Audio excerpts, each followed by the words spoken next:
The restaurant glittered like something out of a dream I had never quite been allowed to live. Crystal chandeliers shimmered above us, scattering gold light across polished marble floors. Soft violin music floated in the background, delicate and controlled, just like every emotion I had ever shown in front of my parents. My father had chosen the place, of course. He always chose places that impressed other people.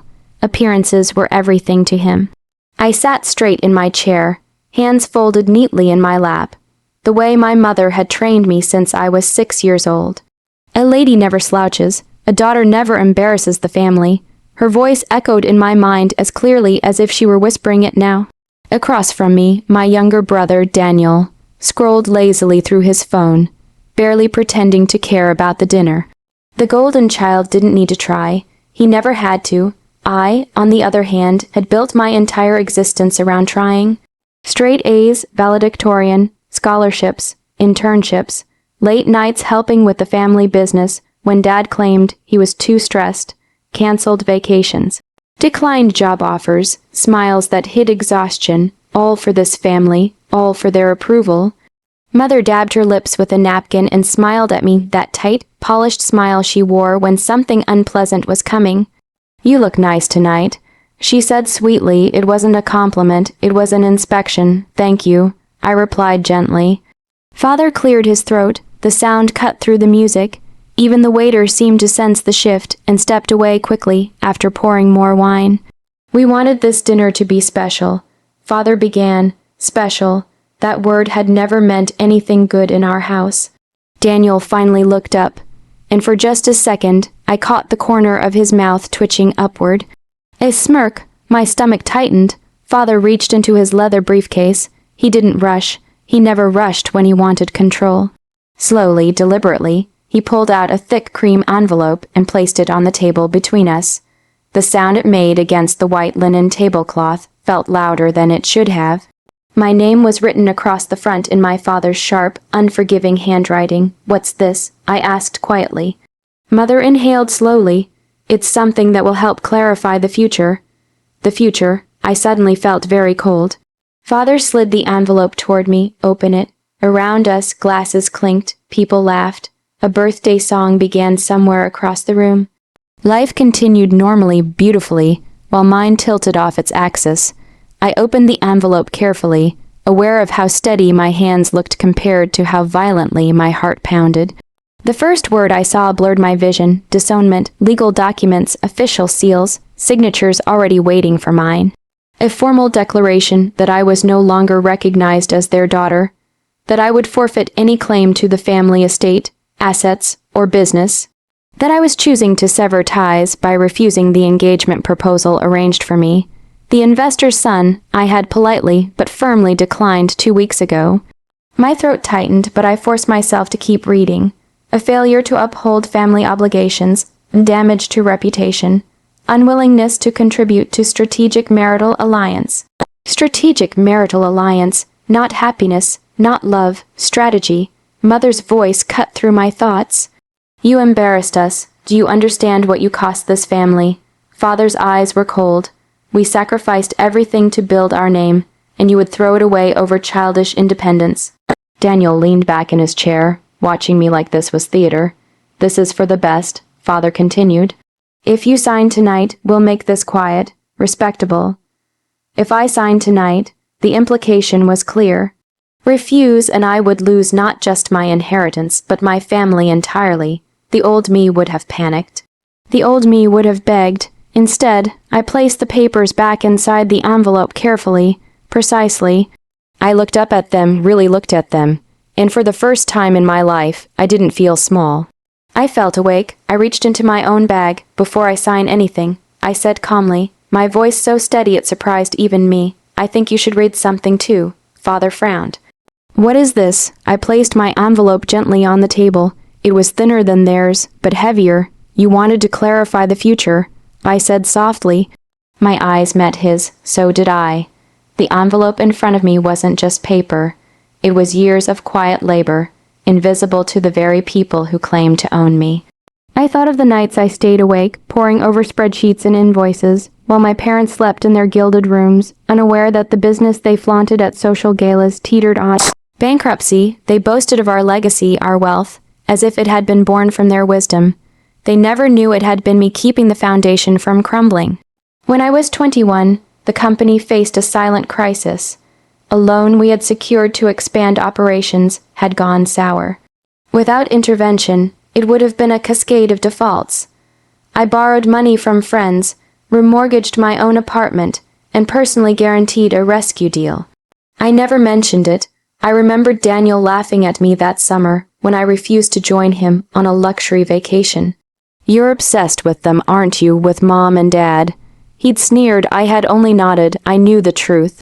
My parents would never see my sacrifices. To them, love was measured in obedience, status, and appearances. Then there were the hidden debts. Daniel's gambling, the minor legal tangles, the unpaid bills, all quietly settled by me. One evening, after an angry confrontation with my father about my lack of ambition, I had written him a check for a debt I had cleared, watching him sign it with pride, utterly unaware that I had been the one holding the family together. Even when I turned down the overseas job offer, the one I had dreamed of since college, I did it to stay close, to ensure the family business wouldn't collapse. My parents never thanked me, they never noticed, and now, here I sat, listening to them lecture me about failure and duty, when I was the one who had saved the empire they took credit for. I looked at the envelope I had brought with me. Inside were documents most people would never think to read, legal transfers confirming that I own the majority of the company shares, quietly arranged over the years through trusts and contracts my parents had never bothered to check, bank statements showing loans I had personally guaranteed, proof of payments for every hidden debt, every tax delinquency, every emergency they claimed to have handled themselves. Every piece of paper was a testament to the fact that I had quietly held the strings of the family's fortune, even as they plotted to discard me. I thought about my mother's obsession with perfection. She had taught me to iron my dresses, straighten my posture, smile brightly, and yet she never once taught me the power of foresight, of independence. I had learned it on my own, secretly, meticulously, deliberately. Even Daniel, who had always believed himself untouchable, had been unknowingly relying on my restraint and foresight. I had covered every misstep he had made, every reckless choice, and still, when the moment came, he was ready to watch me burn. The restaurant around me was alive with laughter and clinking glasses, unaware of the storm building at our table. Their disownment papers were meant to humiliate, to shame me into submission, but I had something stronger, truth. I had facts they could not ignore, documents they could not erase, power they had never seen coming. As I slid the envelope closer to me, I realized that all those years of unnoticed work, of quiet sacrifices, were about to speak louder than their voices ever could. I had given them life, stability, and reputation. Now it was time for them to understand that I held the final word. I looked up at their smug, expectant faces, the same faces that had praised my obedience and scolded my independence. The same faces that had made me feel small when I dared to assert myself. It was almost poetic, and in that moment, I felt a surge of calm I had never known before. I didn't need to yell, I didn't need to cry, I didn't need to beg, because when the envelope opened, the years they never noticed would finally come alive. And they would wish, desperately, painfully, that they had. I watched my mother's fingers tremble as she reached for the envelope. Her eyes, once so cold and calculating, flickered with something unfamiliar uncertainty. My father's jaw tightened, and Daniel's smirk faltered, though he tried to hide it behind a cough.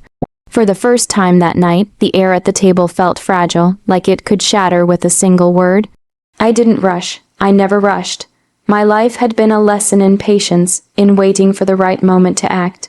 Now that moment had arrived. Go ahead, I said softly, leaning back just enough to give them space to open it. Read it carefully. Take your time. I want you to understand exactly what's inside before you speak. Mother exhaled shakily and peeled back the envelope flap.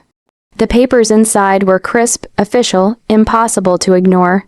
She began to scan them, and I watched as her hand stopped shaking, but only because a new emotion was replacing it, fear. Father, confident and commanding just moments ago, grew visibly pale. He leaned forward to ride over her shoulder, only to recoil slightly. His usual composure was cracking. What is this?" he muttered, his voice tight. I smiled faintly, calm, controlled. "This is reality." Mother's eyes widened as she read the first document. A notarized transfer proving that I owned 51% of the family company. The shares they had believed were theirs were legally mine. I had quietly acquired them over years through trusts and careful financial maneuvering. Father's hand shook as he flipped the next sheet. A detailed ledger proving I had personally paid off every hidden debt the family had accrued, including taxes, unpaid loans, and even Daniel's gambling liabilities.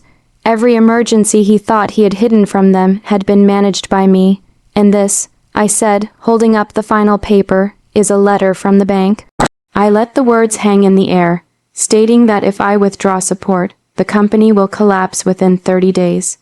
Their faces mirrored the shock I had imagined all those years. They finally understood that the empire they flaunted, the luxurious lifestyle they assumed was theirs by birthright, depended entirely on my unseen labor and foresight.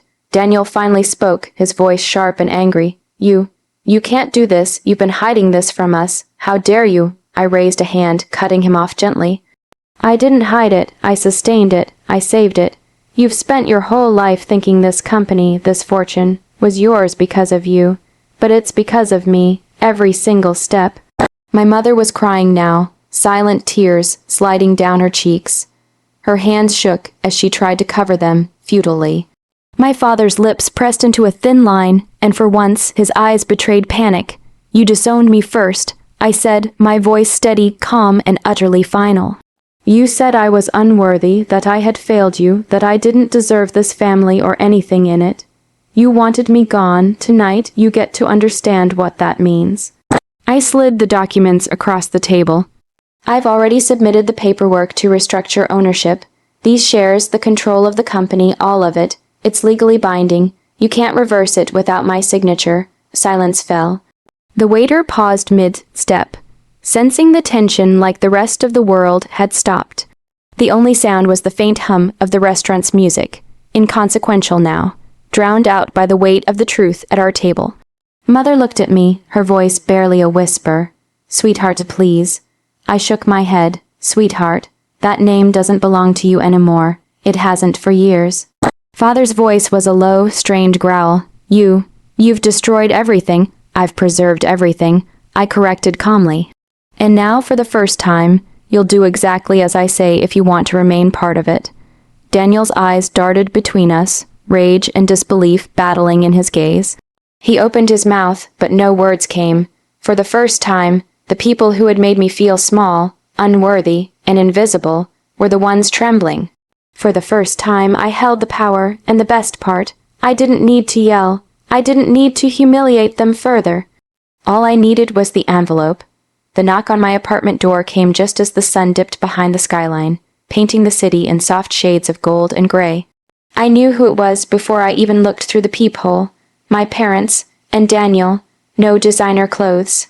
No smug superiority. No perfectly rehearsed smiles, just fear, humility, and desperation. I opened the door slowly, savoring the moment.